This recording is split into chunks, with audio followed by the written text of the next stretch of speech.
Confidently controversial.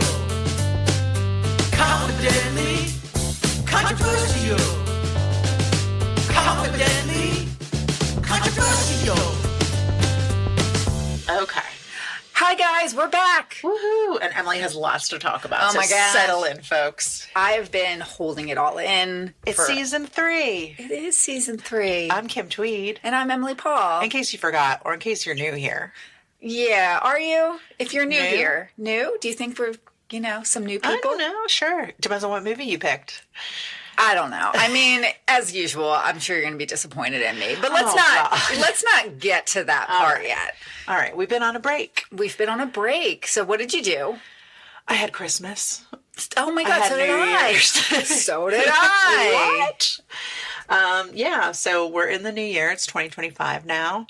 We're all brand new people. I've totally changed my life. All my New Year's resolutions are coming true. I'm such a better person now. What are your New Year's resolutions? I don't really have any now. You don't have any? No, I don't like that. Why not? I like the new year. I like the fresh start. I like the idea of like new beginnings and things like that. I do. Again, I'm all in on that. Okay. But at the same time, Emily, you can change your life any day. It doesn't have to be a new year. I agree. Agreed. So you have New Year's resolutions?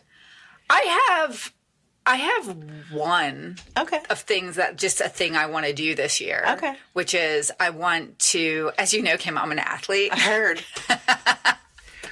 So I've been a runner for a very long time, but I have not run races. Mm-hmm. It's been a while since I've actually entered into a foot race. Right. And done it. Foot race. A foot race. Do you challenge someone tonight? I challenge thee to a foot race. Not you, though, because you'd be no challenge whatsoever. I would not. So my goal this year is to run in one race Okay. a month. For 12 races over the course of this year. So I've already booked for next week. I was going to ask you if you wanted to drive with me. Where are you going? To Camden, New Jersey, sure. for the Martin Luther King race. Good for you. So I'm going to do that. In Camden. In Camden, 5K. Okay. Yeah. It seems like a real legit thing. So I mean, it sounds like a real legit thing. Good for you. we'll see what happens. Well, good for you. But yeah, so that is my goal for the year. And that's what, like a 5K? That's a 5K, but they're not going to all be 5Ks. I already have a 10-mile race that I'm currently trying to. This is not going to be interesting to anyone. No one cares about this. Nobody cares about this. Barely but yeah, so we're going to do different. Barely me. So we're going to do different size races. Okay. We're going to get out Good for you. there Good for and you. time, how fast I can move. Okay. All right. Yeah. All right. And here's my hope with it. So when you run a race, Yeah. they, as you know, as someone who actually has not run in a race, but has put one together. Yes. That there's different age groups. Yes. So I am hopeful that because I am a lady of older age now, A more advanced age. that I'm going to be in an age group where I can kick some old lady butt. Oh, you're trying to win. I think I can do well. Uh-huh. You're a contender. I think I might be a contender. Okay. We'll see. We'll see what those other old ladies have in them. Okay. But so that's my goal. Uh-huh. But I mean, what else has been going on? Nice. Are you still sick? No, are you? I still have a runny nose. Okay. I've had a runny nose probably for like 3 months now. And I feel like part of my personality is that when we talk, my nose just drips. And I think people love it. Oh, that's nice. It's almost like you have like a cocaine habit from an 80s movie where like you just get nosebleeds. Sometimes you're just like, you're all sniffy. Yeah, it's exactly like that. That's what I was thinking. Well, we were raised on 8. That's the whole purpose of this podcast is like how the 80s affected us. So one of the ways that 80s movies affected me is that if someone's like sniffing that they have a cocaine habit. Yeah. Here's a question. Okay, so like you're talking about, and I don't know why I'm asking this, but like you're talking about like you want to be a top person in your age group. Do you feel like you can manifest that? Or do you feel like manifestation is a thing? Like you can put it out into the world and make things happen? No, but let me tell you what I now do think is a thing. Okay. So my sister, who is an avid listener to this podcast, because there's been a break in the podcast, I guess has gone out and found other podcasts to listen to. How dare you? Well, she's caught up. We're not giving her anything. No, I It's know. our fault. Sure. It's not her. But she suggested a podcast to me and my family to listen to, and I literally just listened to the first episode, and my mind is blown. It is called The Telepathy Tapes. All right. And I recommend that you Okay. and everybody else go and listen to this thing. Okay. Because what it's about is that it's proving that nonverbal autistic people can read minds. Kim, I listened to the first episode and it like created that like scary feeling almost where you're like, oh no. Right. But yeah, so super interesting. Interesting. Yeah. I'm fascinated. So I am fortunate enough to work for a company that has a program that asks and supports differently abled people in pursuing jobs and work at our company. So they have a whole program and everything like that. So I feel like since joining this company, I've only been there for a couple of years now, I have met a lot of differently abled people and gotten to know them more closely. And I am fascinated and amazed and just amazed by the group of people that have autism and the different ways that it manifests. It's a different and the thing. different the different levels that they live on than we live on. It's unbelievable Kim. and it's fascinating and I admire them so much. Let me just tell you something. Like after listening to this, I think that the way we've grown up to know, like when we were younger, obviously there weren't as many people that autism wasn't a thing except Well, for. it was a thing, but it wasn't diagnosed. Well, I think we talked about this. Go back and listen to our Rain Man episode. Sure. I think we talked about this a lot. Rain Man and savant level autism was something we knew a little bit more about when we were younger, but not necessarily the spectrum of autism. Yeah. After listening to this thing, it's just, but we grew up with this idea that people who had these things were not as smart. Right. Like it always about smarts. Yeah. You know? But I think there's like a whole other thing going on. Oh, yeah. Like a whole other thing going on that we just don't even understand yet. Right. Couldn't even possibly understand. Don't understand yet. But I think we're going to, I think it's one of these things that, you know, the difference between now and when we were young, and then if we could fast forward 50 years from now, it's just going to be a completely different thing that people understand. Right. Yeah. It's kind of crazy. But anyway, yeah. So what's it called? The Telepathy Tapes. Okay. Go listen to it. And I think that's an assignment to all of our listeners. Not my sister, who is a listener already, and she's already listened, and she's probably like, yes. Okay. Yes. Getting it out They're there. talking about it. Yeah. One other thing I wanted to talk about too, and I don't know, we really haven't set up the schedule. We're going to get into what this season's going to look like in a few minutes. But currently there's the wildfires in Los Angeles. We're probably about a week into them. And a lot of people are being impacted. And we've been watching our buddy Steve Gutenberg. Oh my gosh, Steve Gutenberg. I know. What a Really, guy. if you haven't seen any of the tapes of that, and we know there's so many people doing so many amazing things out there to help, but at the same time, this guy's boots on the ground, really trying to like get out there. And we told you the Goot was great. We told you there's a reason to pay attention to the Goot. Well, I just think to me it shows I think a lot of times we just dismiss Hollywood people, like famous actors, as non-humans almost. But they're just humans. Right. And they're just, some are good, some are bad. Right. But Gutenberg's good. Yeah. We're putting him in the good column, out there helping people. Yeah. And he's, as we've discussed, he's very strong. He is strong. Yeah. And he seems like he's in it. And he referred to himself as able-bodied in one of the clips, and I feel like that's just like a nod to his fitness. Right, So, all right, right. Q, I see you. Yeah. But it's a very odd time in the United States. It's January 2025, and all kinds of stuff is happening. So Yeah, this is going to be, and I guess we're going to go through this season as we go through the beginning of this year, and we're all in this together. Right. And how we're going to deal with it is just looking back at a simpler time. a simpler time. A simpler time. Sure, the sure. 80s and 90s. where things were a lot different. So last season, one of Kim's main issues with last season was that we had to pick the movies ahead of time. Yeah. We're not doing that this year. No, and Emily's already given me shit for it. She's always like, well, you needed it to be this way. And I'm going to tell you, it's going to be great. Season 3 is going to be amazing. Okay. No, I'm excited for it. We can react. We can watch movies based on what's happening in the world. And maybe we need that. Maybe we do. I'm here for it.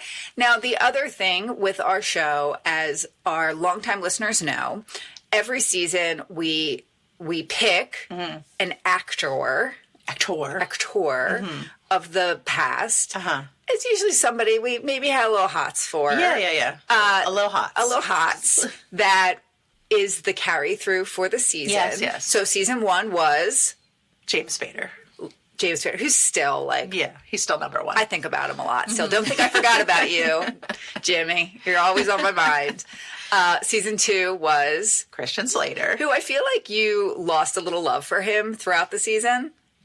I did, I don't know. I just didn't like that it was the same people all the time that he was linking up to. Okay. I love the variety of Spader. Okay. I didn't feel like Christian brought enough variety.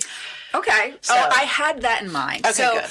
Let's jump in. Yeah. And we're going to jump in first by I'm introducing. So the way we decide is that we're going to take turns picking now each season. So Emily says who.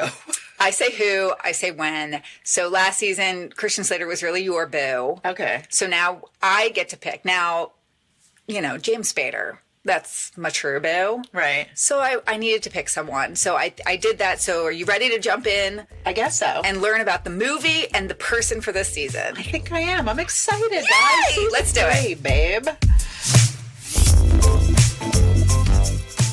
Okay, so I let you pick. You let me pick.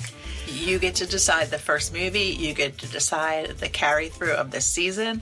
Emily Paul, this is your season. Take it away. All right. So one of the things I kept in mind was your frustration with not having enough movies. Okay. So I wanted to pick someone who has a long and storied career. Who has no ability to say no to things. Well, this gentleman has had a long career, and he's still kicking. Okay. He's still out there, and I gotta say, he's still bringing it. He's hot. I mean, this pick is going to be a little unconventional. Okay. He's hot. Okay. No doubt. Okay. No doubt. Okay. But whereas, Christian Slater and James Spader, definitely crush. Well, I would say Christian Slater was definitely super crush. I mean, you had a huge crush. I thought I was going to marry him. Absolutely. James Spader was someone who, you might not say it out loud back in the day because he was the heel a lot of times, but he's special, right? Sure. Special in that way. And that is kind of where I went with this year's person. This is someone who I think you and I are both going to agree is a very good-looking gentleman. All right. That brings the daddy vibe. Oh, dear. Okay. And one of those kind of things where when we watched him in movies when we were younger, I can't speak for you. I'm going to speak for myself and say, we liked him. Maybe we didn't know why. Okay. But now we know. And our tummies hurt a little bit. Now we know why we liked him so much in all those movies. Okay. And that person is, drumroll please. Oh, no, I don't. I'm Don't not do it. allowed to Don't bang do on it. things. Mr. Kurt Russell. Oh! So I like this. You like it? I like it. Oh my God. Yeah. I went back and forth so many times. I really did a lot of meditation on who to pick and really looking back. I was looking back at movies that I liked. Sure. And it just kept coming back to Kurt Russell. This is a man with a history. A Hollywood history. Kim, wait till I tell you. Okay. So I'm just going to do a little bit about him first because we got to introduce him. Yeah. Tell me more. So Kurt Russell was born on March 17th, 1951 in Springfield, Massachusetts to a showbiz family. His dad, Bing Russell, was an actor and a minor league baseball player. So shortly after, he was born, the whole family moved to L.A. Okay. So his dad was a working actor, also minor league baseball player. Okay. Kurt started acting as a kid. Yes. So he was actually in one of an Elvis movie. Like that's one of his first first on-screen performances, which is crazy to think that he was in an Elvis movie. But he did. But he became like a Disney darling. Yes. I'm excited that you're going to tell this fact. So his career started young. He was a Disney favorite in the 1960s. He starred in classics like The Computer Wore Tennis Shoes. Okay. Right? So and just like a ton of these Disney movies. Yes. You know, but Walt Disney himself loved Kurt Russell. Yes. Really loved Kurt Russell and really saw him as the future of the company. Right. And the last thing that Walt Disney ever filmed was a piece where he was talking about Kurt Russell. Right. And it's also said that Kurt's name was the last thing that he wrote before he died. Yes. Yes, I've heard this. Yes. Which is crazy. Yeah, like that was those were his dying words or something. Yeah, he wrote Kurt Russell. He spelled it wrong. Yeah. But he was dying. That was like, and Kurt was on his mind. Right. Which is crazy. It's just crazy to think. Yeah. But this guy, I mean, it just goes to show this kid has charisma. Yeah. People are thinking about him as they slip away. But what's kind of interesting is that, like, his dad was also a baseball player. He became a minor league baseball player as well. He's got the body for baseball. He does. How tall is he? Do you know? I didn't look up that fact, but I figured I'd save it. Okay, good. We'll find out. Because, I just realized we're watching it. That means we're watching a Kurt Russell movie. We are. Oh, man.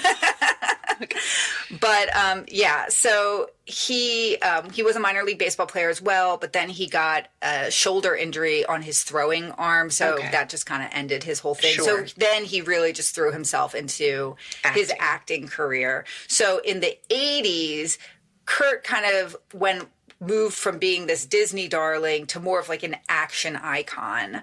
And really his first, going from the Disney stuff to, being an adult actor, he actually played Elvis.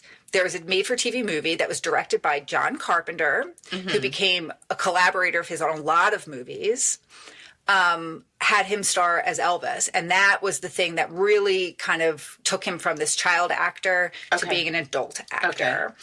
So in the 80s, he started playing a lot of roles with John Carpenter, specifically the Escape from New York, also The Thing they did together, and the movie that we're going to talk about today. Okay. We're going to get there in a second, though. But he's been just in a ton of things. He's also like a great leading man. One of our favorites, Overboard, is certainly a great one. He was in Tombstone, where he was a cowboy or whatever he was. But now, like, he's in the Christmas Chronicles. And I don't know if you've watched that. No. He's like a hot Santa. Yeah. Yeah, he's hot Santa. And he's famously like a really like good guy.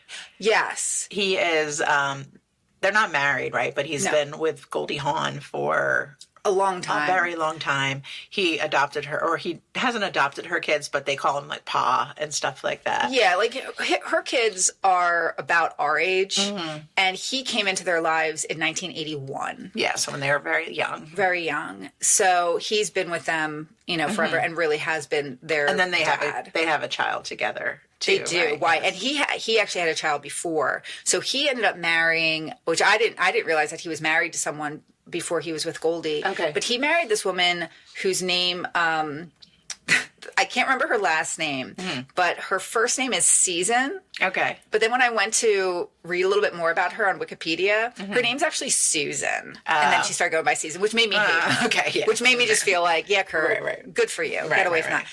Go to Goldie. Go to Goldie. That's better.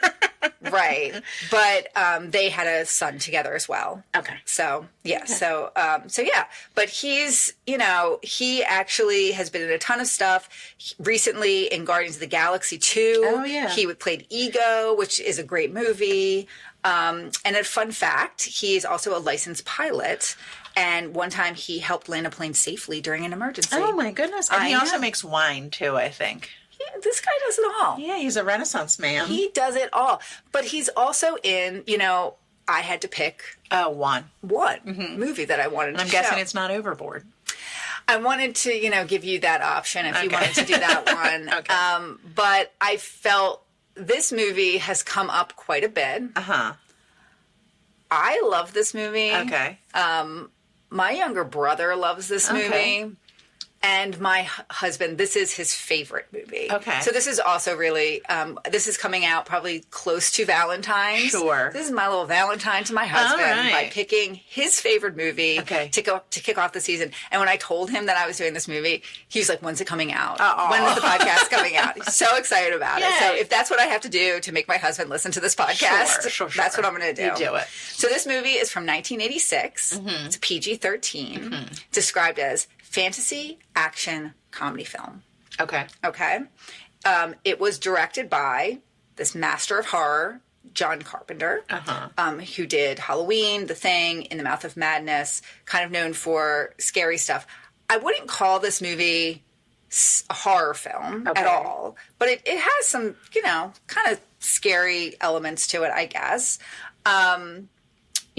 But the thing with the John Carpenter film is that, and it's funny because we did Halloween last season, and I think we talked about this, like, they almost never do well at the box office. Okay. Like, he's just not someone who makes a ton of money at the box office. Not a big draw. Those people don't like to leave their houses. I married one. Right. But they do become cult classics later on. Okay. So think of all of those films. Yeah. They're just some things that are very much ingrained in our culture.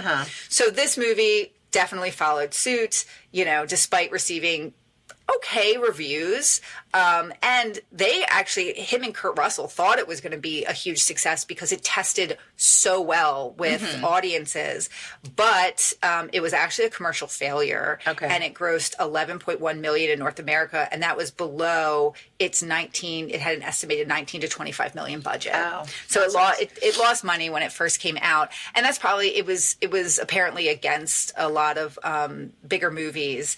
And, it's, but I love it. It's great. The movie has 74% on Rotten Tomatoes, which is generally thought of as good. But a lot of this movie was shaped by another movie that we watched in our first season. Okay. The Golden Child. Okay. So should I tell you what this movie is? Or do you have a guess? Yeah, no, I don't have a guess. This movie is Big Trouble in Little China. Okay. And you've never seen this. Never. Oh my God. I'm really excited for you to say it. Okay. Because I gotta say, it's delightful. Okay. In a weird way. Okay. But it's not a horror movie. It's not a horror movie. It's an action movie. It's action. Okay. There's definitely a lot of fighting. And it's like grown up Kurt Russell. He's like a man. He's a man. Okay. I mean, but it's 86. So, yeah. No. I'm just trying to see where we are. He's very hot in this movie. I think he is. Okay. And this movie was actually originally conceived as a Western, but it's not. However, Kurt Russell, and when I read this fact, I was like, oh my God, absolutely. He based his character on John Wayne. Okay. So in a lot of ways, it's almost like he's doing John Wayne, like a John Wayne impression in it. But I didn't know that until I read this fact. So it was rushed into production because of The Golden Child to beat it into movie theaters. And, the two movies share similar themes. Okay. Both are comedic action adventures, and they both kind of follow a California everyman drawn into a plot centering around Chinese mysticism. Sure. As do. Sure. Right. Actually, John Carpenter was offered to direct The Golden Child originally, but he declined because he was kind of already working on Big Trouble in Little China. And he initially kind of dismissed the films as not really being very similar. But, as production kind of went on, he was like, oh, yeah, they're basically the same. Okay. But I think they're different. And you liked The Golden Child. I did. Right. Except for that shoddy devil.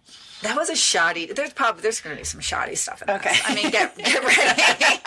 There's special effects in this, but it's apparently, like, I read a lot about the special effects people. It was one of these things where they wanted a lot, but they had a little budget. Sure. And they did a lot with a little. Okay. So, but they really did work hard to make sure that this movie was released before so they only had 10 to 12 weeks for production. Oh, so they did ultimately beat it to the box office. They did beat it to the box office. Was this less successful than the Eddie Murphy one? Yeah. Okay. And it was up against, I don't think I wrote down the other movies it was up against, but it was up against some big movies at the time, and that probably hurt it as well. And people also, like, they said that Kurt Russell and John Carpenter have said that because it tested so well with audiences, their thought is that in a lot of ways, the film studios just didn't know how to market it. Okay. Because so the movie stars Kurt Russell, Kim Cattrall is in this, Dennis Dunn, James Hong, and Pete Kwong, who is actually in both The Golden Child and this movie. So big year for Asian American actors. Good. Yeah. So Carpenter originally wanted to have a big star in the lead, and this was actually offered to Clint Eastwood and Jack Nicholson, but they were both busy. Okay. Which seems like, Okay. Were they busy? Yeah, sure. That's what we say now. Yeah, but Kurt was an up-and-comer at the time. He had worked with John Carpenter before on Elvis, Escape to New York, and The Thing. So they already had this great working relationship. So John Carpenter really wanted to work with him. Okay. The studios really wanted a rock star to play the female lead. But John Carpenter pushed for Kim Cattrall because he thought that she could be funny and also serious. And for Kim Cattrall, this was kind of a good opportunity for her because her big films up to this was Porky's and Police Academy, where she was more just sexy. Yeah. And that was it. Sure. But the reason why John Carpenter and Kurt Russell really liked this film and what they saw as it being the uniqueness of this movie was that it's an inverse of traditional scenarios in action films where you have a white protagonist helped by a minority sidekick. So the way that John Carpenter describes this film, it's about a sidekick who thinks he's the leading man. Okay. So that's, that was the thing that Kurt Russell really liked because he's more of a buffoon, thinks he can do all this stuff, but really it's the Dennis Dunn, who is more badass in this movie. He really could actually do all the stuff, but the studios just didn't get that, and they didn't see it that way because they just thought it was just they just weren't getting it. They're but that's Kurt Russell. He's the leading man. We don't understand. Okay. So they made John Carpenter write something into the script that would kind of explain the character of Jack Burton. So they came up with a thing where they called Jack Burton a man of courage. Okay. So I didn't know this fact watching it before, so I'm going to be interested to watch it knowing that. But going back to having a lot of Asian Americans in this film, so prior to this movie coming out, there was another movie that I definitely did not see, but I remember it, is The Year of the Dragon. Do you remember that? It came out before this, so in the 80s. So that movie had come out, and it was a lot of controversy about it. In fact, Dennis Dunn was in that movie, and it caught a lot of flack from the Asian American community because they felt it was very xenophobic and had a very racist portrayal of Asian Americans. So John Carpenter took a lot of care in casting this movie. He involved the community a lot. He involved the community a lot in the, reviewing the script and making sure it was all cool. So this movie did not receive that kind of flack, which it definitely did not. But, Dennis Dunn even said that he was very drawn to portraying his character in this movie. And he really appreciated that, he was, even though the character is a second generation American. So he's Chinese, but he's also just an American guy. And he's not some sort of foreigner punchline. He's American. Got it. But he happens to be connected to this community in the movie. So, the other thing is that John Carpenter didn't want to have a stereotypically Chinese sound to the movie. He didn't want that. Remember in Gremlins, yes, there was certain parts where they go and visit that Asian man shop, and he opens stuff and it's boom, it makes stereotypical sound. So what he said, it was that other scores for American movies about Chinese characters are basically rinky-tink, chop suey music. I didn't want that for Big Trouble. So he really just focused on having general fantasy music in the film. And actually, there's a song at the end of this movie that he's in a band with two of his friends, and they perform the song at the end of this movie. Kurt Russell or John Carpenter? John Carpenter. Okay, weird. I don't like that. Yeah, it's in the closing credits. It's I don't want to have traditional music. I want to have music that allows me to play. Right. But, even with all of this, I gotta tell you, you know who wasn't into it? Who? Ebert. Oh, Roger Ebert wasn't buying any of it. He said, special effects don't mean much unless we care about the characters who are surrounded by them. And in this movie, the characters often seem to exist only to fill up the foregrounds. And he felt that it was straight out of the era of Charlie Chan and Fu Manchu with no apologies and all the usual stereotypes. Okay. So I guess we can be the judge of it. Sure. Like I said, this is my husband's most favorite movie. I have no concept of what this movie looks like, sounds like, anything like that. Like, I don't even know that I've heard of it because I think I've heard you mention it. Yeah. But honestly, I know nothing about it. Okay. I'm excited for you to see it. I think it's a really fun movie. And did you check? Is it on? It's available? Yes, it's available. Okay, good. Absolutely. So we're going to watch it? We're going to go watch it, and I can't wait to hear what you think about it. Ooh. All right. Controversial.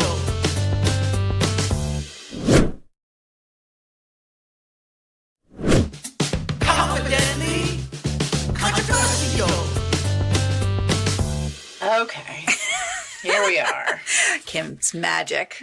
The darkest magic. I don't know what happened. I was trying to process during, you think a little bit, you're like, well, what are we going to say?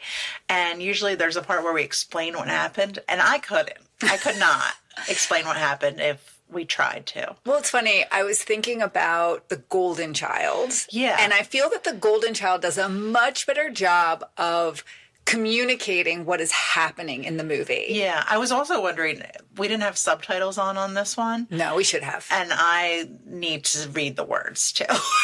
Now, I'm at that age. I don't know if it would have helped because I feel like so much of this movie there's a lot of dialogue in this movie, and it's just the way it's spoken. Sometimes it's very just throwaway lines. Yeah. But there's stuff that's in those throwaway lines that you just... Oh, you think that's what it is? We missed the dialogue and the point because we couldn't understand. I think that they're trying to explain it, but it's so complicated, and they're explaining through words rather than like anything else. So it doesn't really make sense. I wrote at the bottom, big, all bold, comedy, ? Is it a comedy? I mean, I think that they were trying to make things funnier, but it didn't come off that way in some parts. There's some parts in this that are very funny, right? Yeah, but like then there's some silly. parts that are like meant to be funny, like where he gets conked on the head by the rocks and like passes out and misses the whole fight. Right. That's not funny. Well, right. Well, and I also feel like, that it's almost played too serious where you're like, do they mean to make these things funny? And there's in that same part where they have that big fight in the end, it's like they're running back and forth and you see it through a doorway and it's like they run to one side and they throw stuff out. And then, so it's almost like it's not over the top enough and it's also not serious enough. It's like in between. Yeah, like it's like it could go in the direction of being like almost like a Mel Brooksy kind of movie. Yeah. If they had like fully committed to that. Yes. Of it, where it's just like a Spaceballs that's so like they just do goofy things. Like a takeoff of these kind of kung fu movies or something. Right. Yeah. And then, so that to me, I guess, is The Golden Child very much took itself seriously as like, that was like it was serious, and then Eddie Murphy was he provided, relief. And he's not even that funny in that movie. No. He has some funny moments. Right. Like, he says some funny things because he's Eddie Murphy, and I think you enjoy that part of it. But the whole movie around him is very serious. Yes. I would not call Kurt Russell a comedic actor. No. And also, the things that were happening, I don't know. The things that were happening were just confusing, and then there was a lot of, floating, and then, the mysticism was very much just, static electricity. Well, I also think, because, again, my husband loves this movie. Okay. And I think it's you can't think that deeply about it. No, but it's just... But if you don't think about it, then there's nothing. Right. But I think that's the thing with it. Okay. It just exists on surface. Which is, Okay. This is... to me, it's very much, okay, I can see this is and I hate to say girl movie, boy movie. Yeah. I know we shouldn't say that, but I feel like it's just this there's no deeper emotional connection with anything. Right. You know, even when he, you know, is supposed to have this love interest with Kim Cattrall, in the end, he just like, yeah, I usually rub people the wrong way anyway, so I'm just going to go. Well, let's talk about Kurt Russell in this movie, because you said in the beginning, and I had said to you, I wish you didn't tell me that he is very much being John Wayne. John Wayne, but every piece of dialogue is just so like, Yeah, he's doing a John Wayne impersonation throughout and it. it's just like too many people, like it's very like short and stilted and just very like It's square, John Wayne. and I hate it. Yeah, it's very square. It is very square. That's a great way to describe it. Okay, so let's talk about Kurt Russell in this movie. I think we have to talk about his look in this movie. Yeah, obviously. First of all, I mean, yeah, I'm excited that we're going to be with Kurt Russell a Yeah, lot me too. this season. Welcome to the show, buddy. Welcome. I'm glad you're here, Kurt. Yeah. The mullet is on point. Yes, it's fine. He's wearing in this movie, his main outfit is a tank top, White tank top. a white tank top, very tight jeans. Yes, and the tank top's fully tucked in. There's no like Poof. There's no puff. It's fully like tight It's tucked. It's not a French tuck. Yeah, It's no. all the way around. It's a tight tuck. There's fully a graphic on the shirt, but you can only see half of it because half of it's tucked. I can tell you what it looks like because, as I told you, my husband has that Of course. T-shirt. I think you need to cut the sleeves off of your husband's shirt. If that happens, don't get any ideas, Okay, Alex. so he's wearing like a light washed, snug jean. so snug. Snug. That booty is right there. It's snug. And then he's wearing. Oh, Kim, let's talk about the star of this movie. The star of this movie truly is his boots. Those boots. Those boots are something to behold. Well, and like so in the beginning of the movie when you meet him, you don't see him with the tank top on. He actually has a Baja. Right, a Baja and then a jacket over top of the Baja. Yes, and a Harley Davidson hat kind of perched Trucker atop hat, like truly a trucker hat. like perched atop the head. The mullet. And then he's got also like this like this leather saddle bag that he like throws over his shoulder. Which I do think that there are some things. So I told you this movie was originally conceived as a Western. Yes. And then they took it out of that. Right. And they made it into something that was trying to marry the two genres, which there is a long history. Like you could even say that Westerns are based on, you know, they have said that those films are very much based on the samurai movies that came out of, they came out of China back in the day. Okay. You know, but it's very much that these like weird Western things, but these boots are like a knee high. Yes, they're a soft boot. They're like a moccasin boot. Yeah, like they very much have like ladies, you've all worn these boots. That's like a very flat sole. Yes. And it's probably a very thin flat sole. And then the leather is shaped like a foot. Yes. And then it proceeds to move up the calf and kind of like bloom up the calf, and then there's a row of golden buttons up the one side, but then there's also like a flap because he does keep his blade in there, so to easily access it you couldn't possibly undo all the buttons, so he just flaps them open. It's like Velcro or something's happening Must there. be, It or must just be. or the leather's firm enough that it can flip up. And it hides his knife. But those boots become the star because, like, at first you're just like, why is he wearing these boots? We had so many questions about the boots. Right. And then you see him pull a knife out of his boot. And then later on, he fashions some sort of thing where he's, like, basically like, hey, do you want to do airplane? And the guy's like, yeah, but sucka, there's a knife. It's like a machete boot. Yeah. It's got like a bayonet. Right, he's coming out able the to bottom. fashion the knife so it stabs the guy in the belly when they do airplane.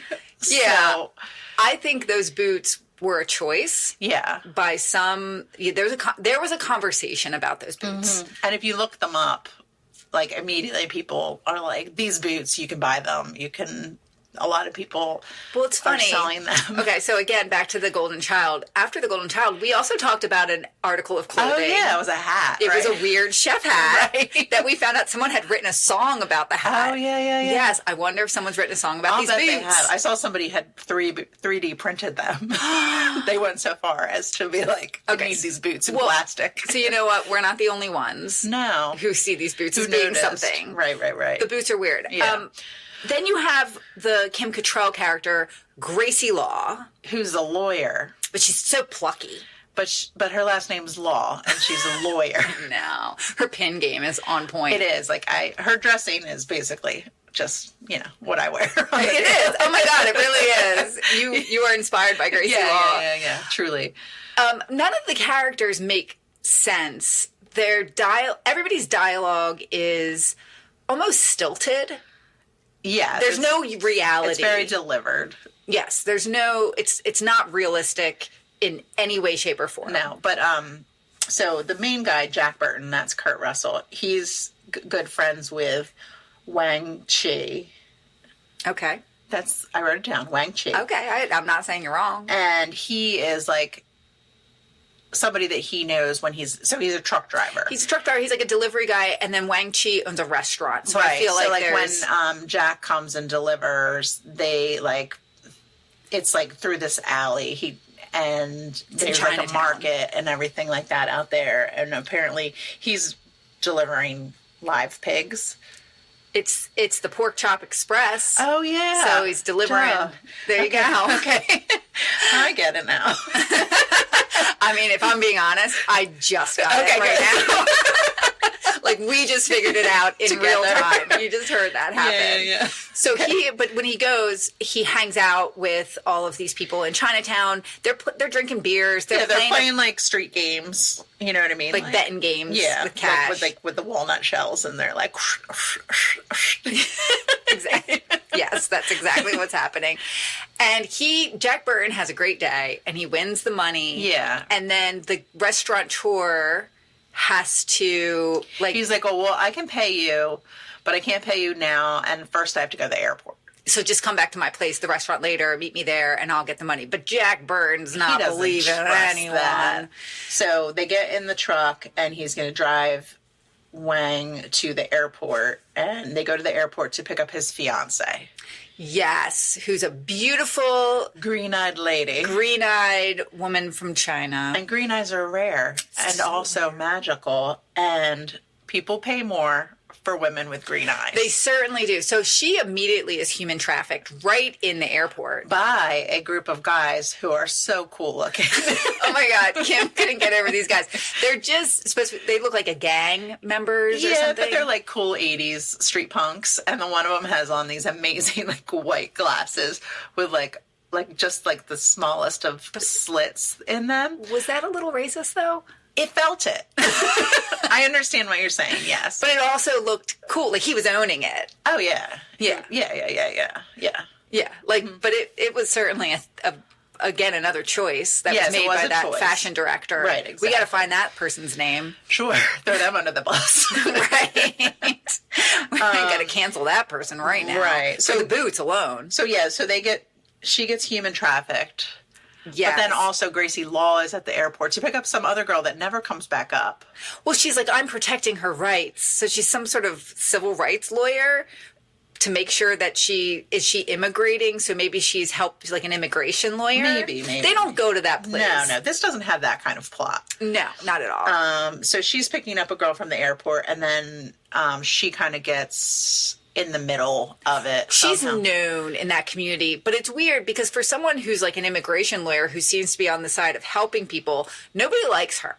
Right. Like even Wang Chi is just like, yeah, that's Gracie Law. Stay away Like, from stay her. away from her. Yeah. But Jack is smitten because she's hot. Sure. And then somehow she comes back around. Because she sees that this thing is happening with this other woman, and obviously she's there to help people because she's an immigration lawyer. And she brings in a reporter, Right. Margot, who doesn't get her due in this movie at all. No, I mean, she's the the April O'Neil of this movie. She's just being dragged along. She's basically like, this is my first big break. So she doesn't really seem to know what she's doing. Yeah, nobody seems to know what they're doing. And that's the thing. Gracie Law is like, look, I'm just trying to get anyone to pay attention to this story, but I don't know what the story is. I guess the human trafficking.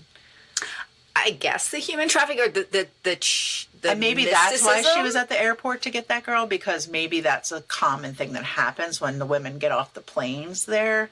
They get immediately human trafficked. Yeah, well, so when they're immediately human trafficked, they're not just grabbed. It's like there's a knife fight and flipping around and everything. And a nunchuck fight. And nunchucks. In the airport. And as I said to Kim, if this was modern times, that would be front page news. Well, yeah. Nationwide. Yeah. You can't bring your nunchucks to the airport anymore, guys. No, don't. Don't even try it, people. Even if you're trying to human traffic. Right. Don't do that. And don't human traffic. So then they're all back. They're all together. And they're all, I don't even know how they got together. I don't know. Kim, I think you're trying to make this make sense. I'm trying to give it a linear path. Okay, I'm just going to say, this is what the movie is.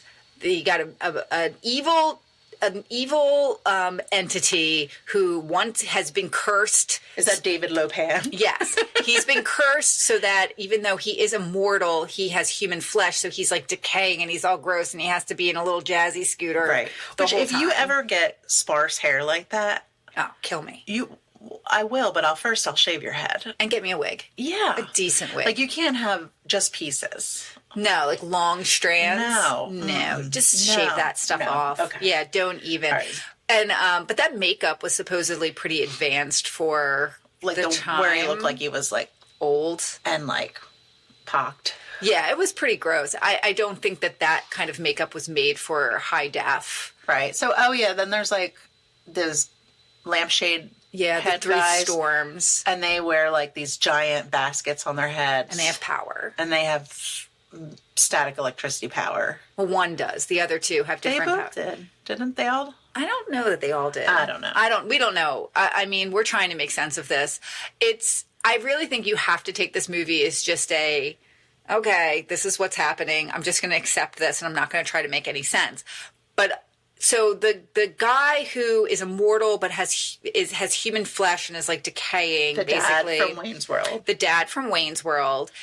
So to break his curse, he must marry a girl with green eyes, and then after he's married to her, he will become flesh, and then he must sacrifice her to appease his god. Right. But as it turns out, both Gracie Law and Wang Chi's fiance have green eyes. So he's just like, I'm just going to marry both of them. Which is a throuple, which I'm against.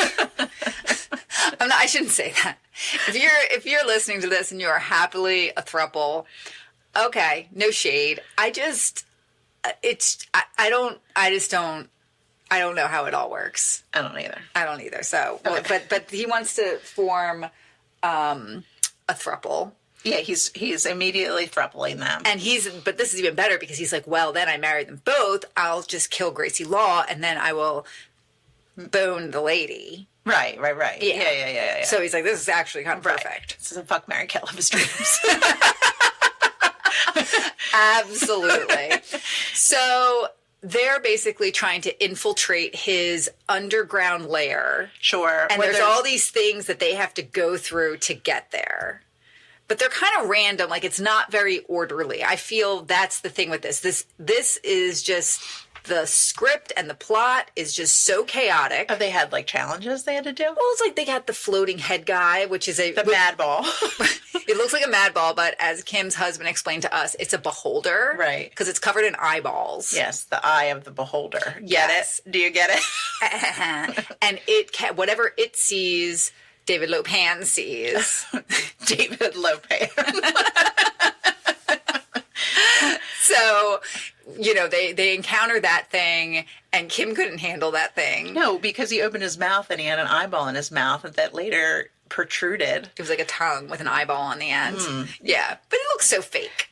And it got stabbed. And then there was some sort of like Harry monkey, and the Hendersons. Yeah, like mutant Harry and the Hendersons monkey demon.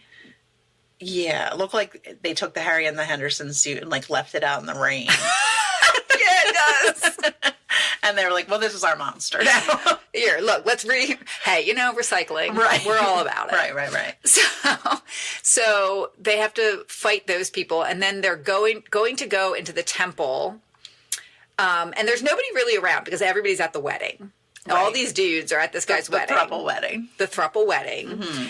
And they're going through the thing, and they have to drink a magic potion. Oh, yeah. Before they go in. So suddenly there's just a bar. Yeah. And they drink the magic potion, and there's like an amazing cheers to America that happens because it's the 80s. Yeah, and the main guy's not really into it, but then the other guy does this down home. Yeah, these colors don't run.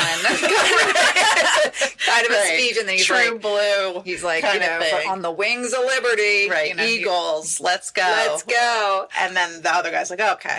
And they all drink it. But that is my favorite scene when they're all in the elevator going down, and they're like, I feel pretty good. Yeah. Like, I'm not scared or anything. Yeah. And what is the one guy says? He's like, I'm oddly confident or something like that. I feel confident. No, he's like, I feel real positive about this. Yeah. That was the best part of the whole movie. It was. And then they fight, and they have another big battle scene. Right. But these battle scenes are also very chaotic. And as we were saying before, I think that there's supposed to be funny stuff in there. Yeah. But it doesn't land. Well, and they're long too. Like the initial battle was like, all the fights who are cares? too long. Who cares? Yeah. Who cares? So then, obviously they win and everybody's happy. But then they're driving away, and the monkey Harry Henderson is on the back of the truck. Right. Setting it up for a sequel that never happens. That never happens. Although I did read that there was talk in 2016, pre-pandemic, talk about redoing this or doing a sequel starring The Rock. Okay. Which, I would be here for. Yeah. This movie does not need to be remade. It didn't need to be made the first time. I think you could remake it tighter, and you could make it more funny. Yeah. I think if they leaned into the funny in this, it would be great. There's also a great scene where Kurt Russell is going to a brothel to see if he can find the girl, and they dress nerdy Kurt Russell. Oh my god, I like nerdy Kurt Russell. He was cute. Yeah. You got to put a picture of that. I will. I like that. Yeah. Well, it's funny to me because The Rock and Chris. What's that? Chris? No. Kevin Hart. They're always together. So it lends itself to them making another movie, too, because it's like a buddy movie. Yeah, but it would have to be different. I understand. Sure. I understand that Kevin Hart's not Chinese. Okay. I don't know. I see that. Okay.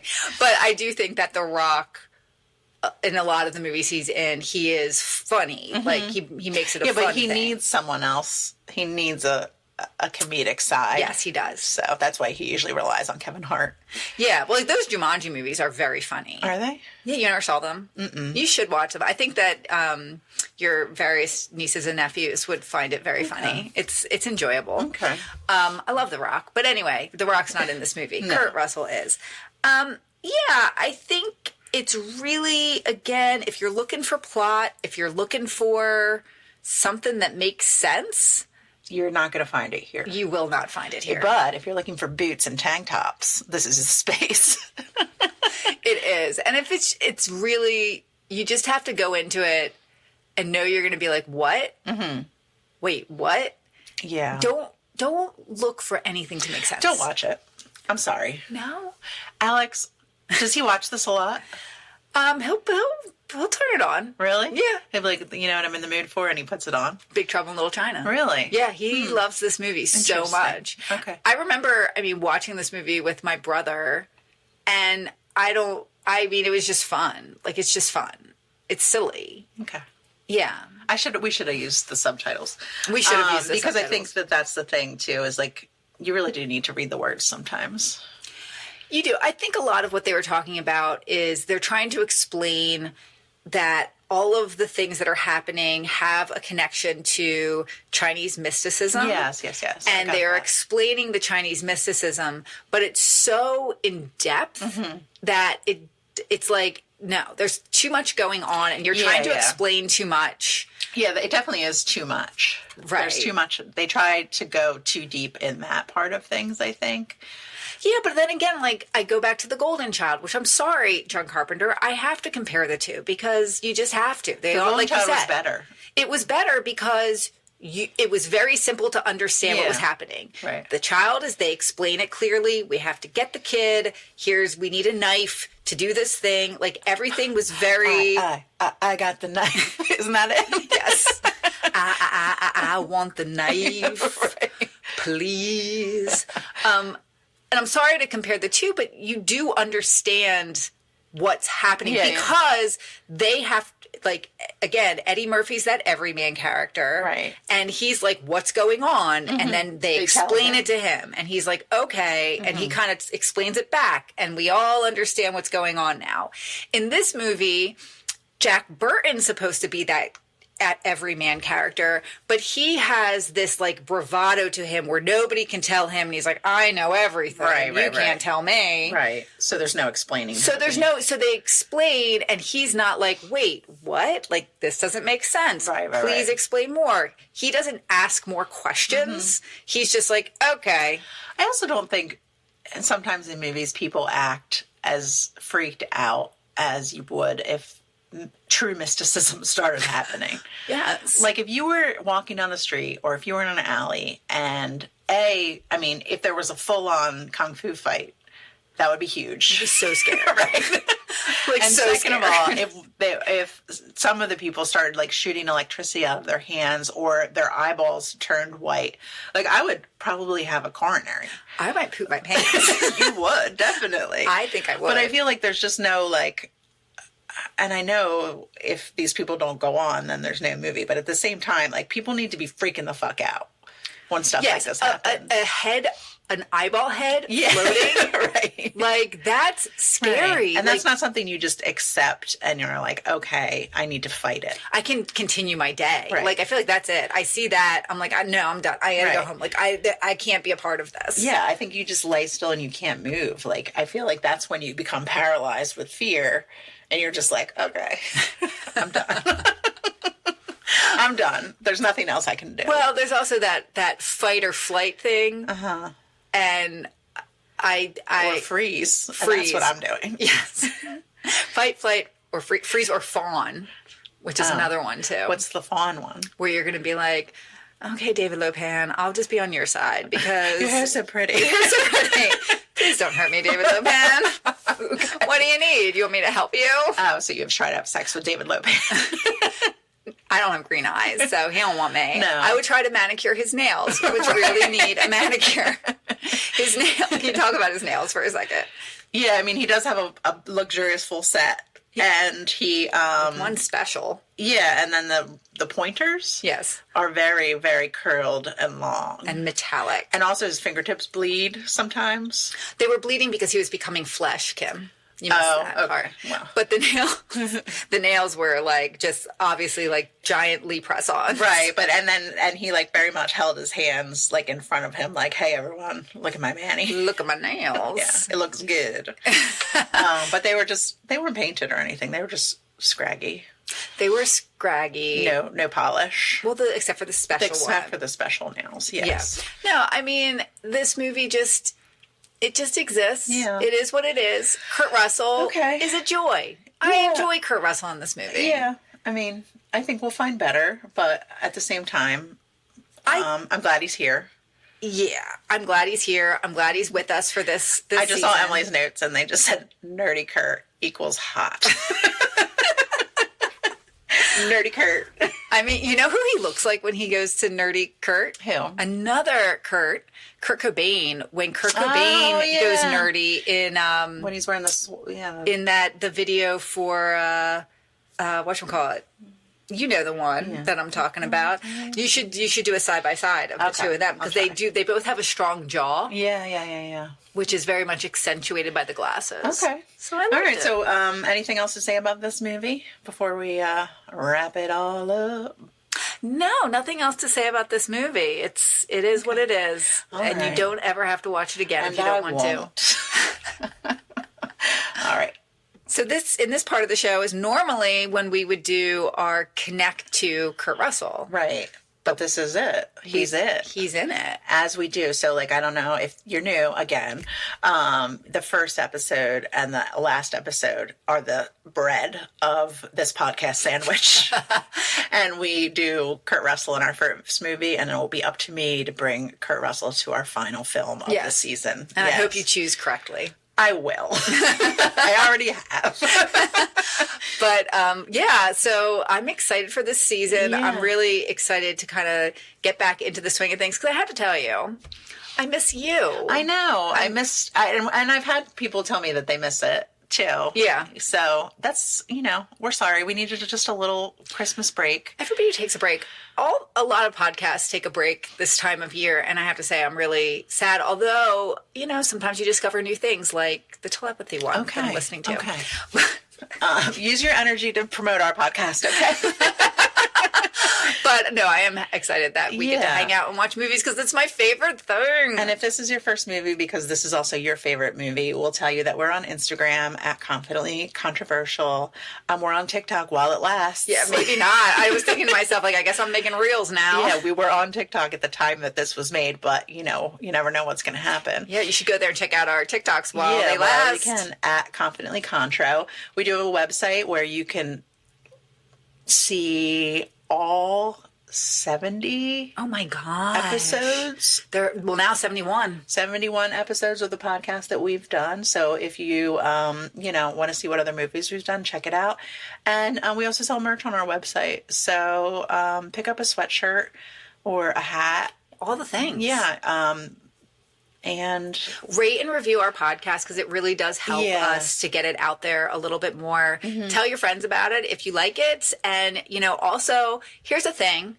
Since we're not locked in this year, right? If you have any movies that we haven't done yet that you're like dying for us to watch. Right. You need to know the facts about. If you need to know the facts about it and you don't know how Google works, you should. And you need us to tell you about that movie. Or you just want to hear our fun little take on it. Sure. Go ahead and email us at confidentlycontroversial@gmail.com and let us know what's a movie that we haven't done yet that we should. First of all, not that we need any ideas because I have a huge list of movies to get to. We don't need you, is what Emily's saying, but we would like you to participate in this fun thing called Confidently Controversial. Isn't it better if it's like, I don't need you, but I want you? Sure. Yes. You couldn't look me in the eye when I said that. All right. Well, we love you guys, and we're so excited to be back. All right. We'll see you soon. See you next week. Bye. Controversial.